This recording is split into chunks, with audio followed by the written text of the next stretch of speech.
Bonjour à toutes et à tous et bienvenue dans cet épisode 7 de J'analyse vos photos.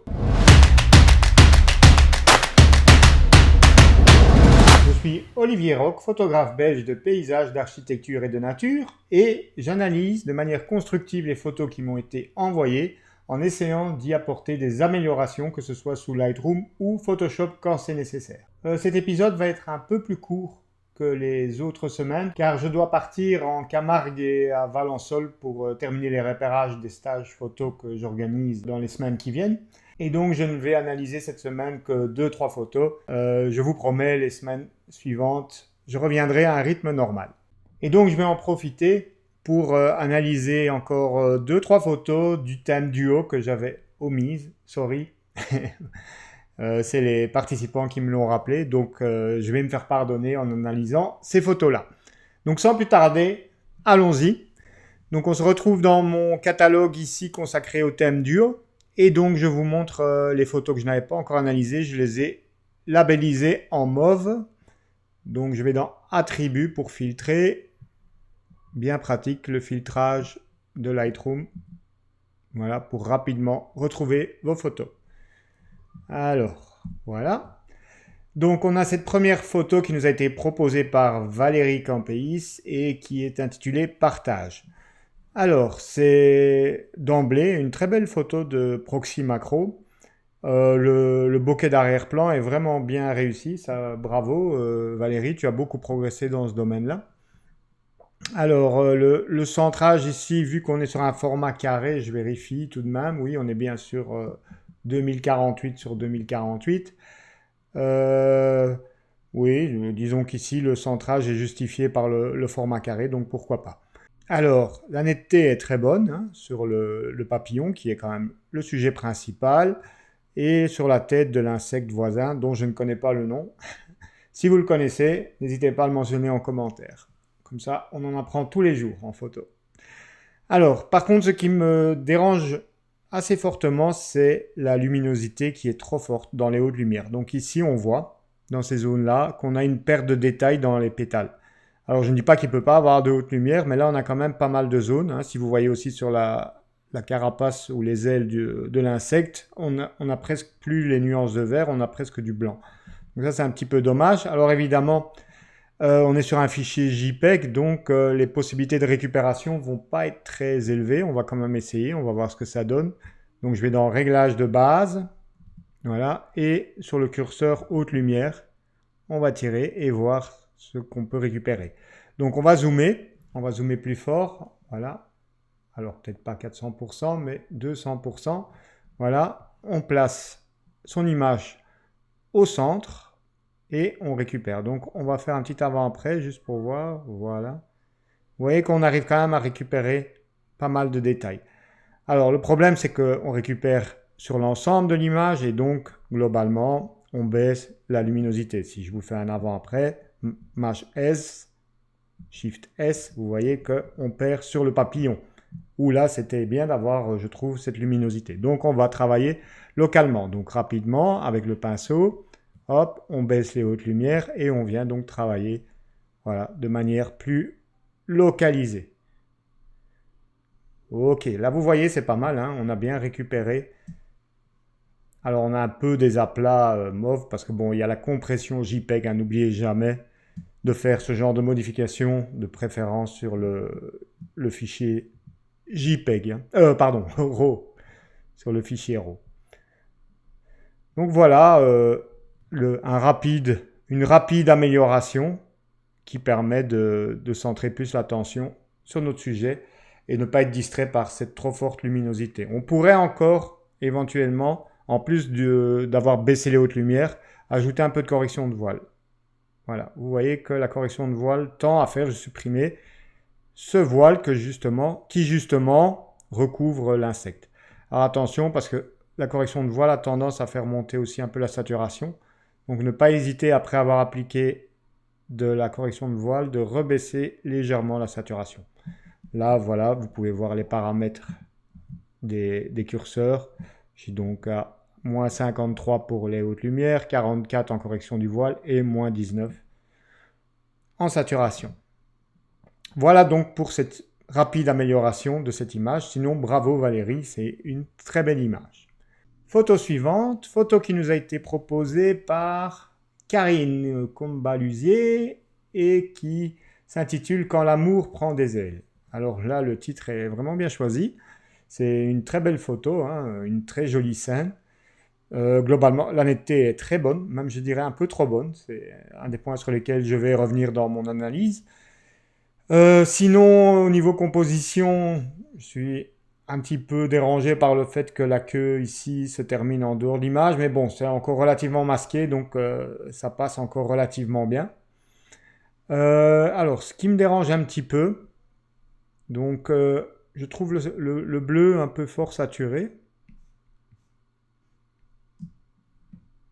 Donc je dézoome.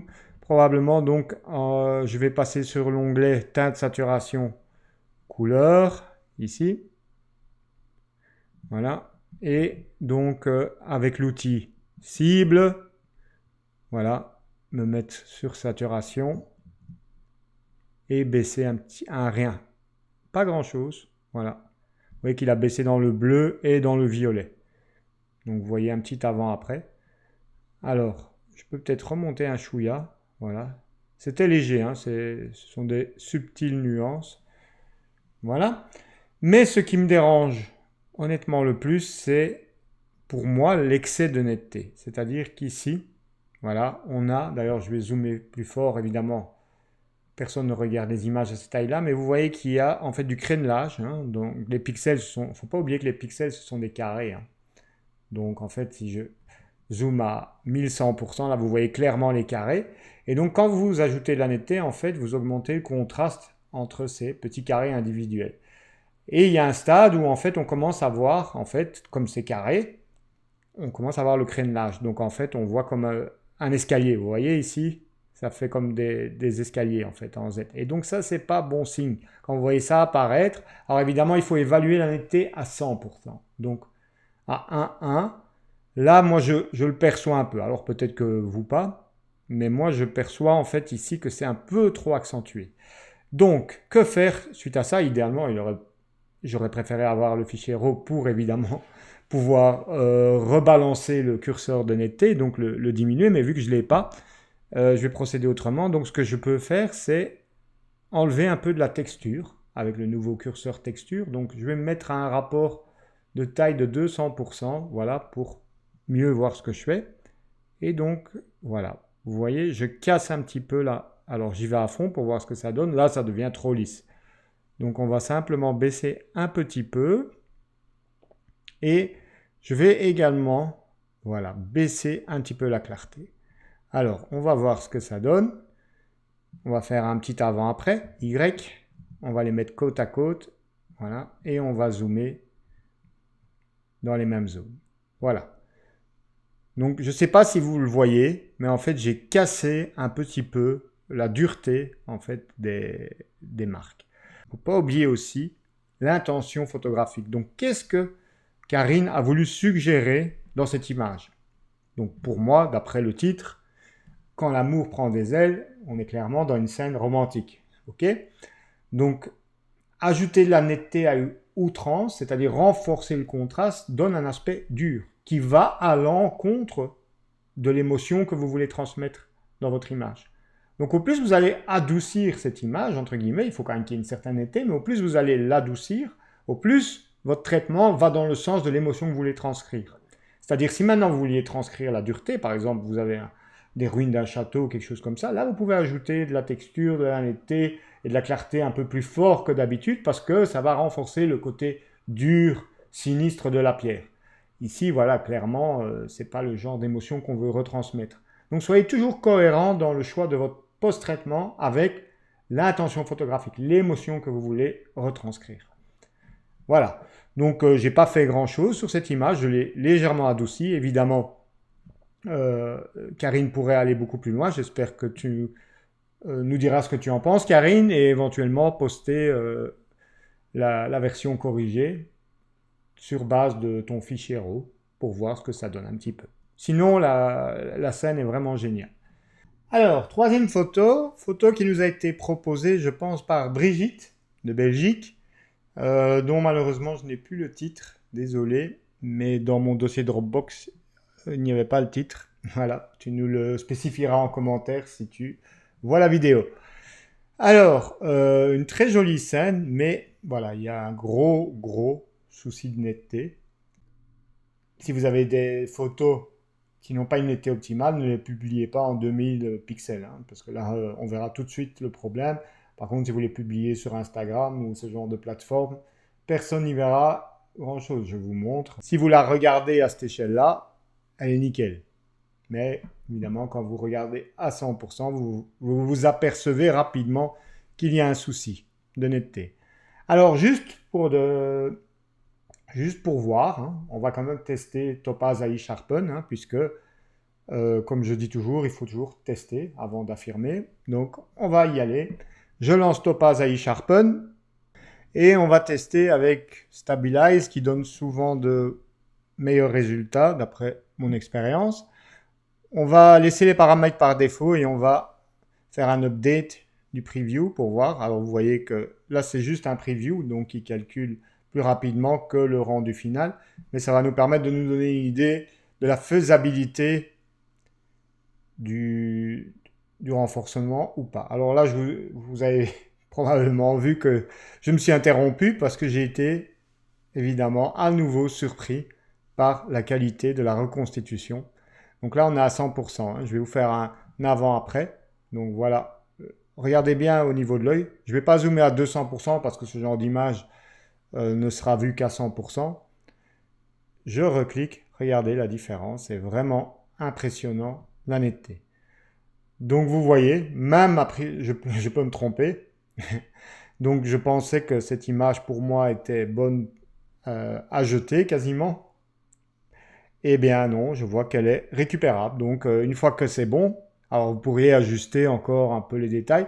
Alors peut-être qu'il y a un peu trop de renforcement ici dans les ailes. On va voir, on va l'ouvrir rapidement dans le Photoshop. Donc vous l'enregistrez ici en bas, hein.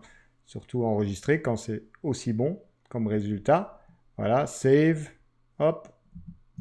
Vous enregistrez en cliquant ici en bas. Save as, hop. Voilà.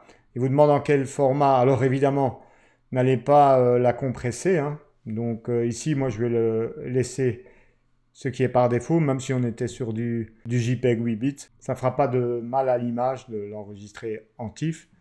Ce que je veux absolument, c'est aucune compression. Alors, je passe dans Lightroom. Regardez bien. J'envoie cette photo dans Photoshop. Commande ou CTRL-E, vous connaissez à présent le raccourci que j'utilise chaque semaine.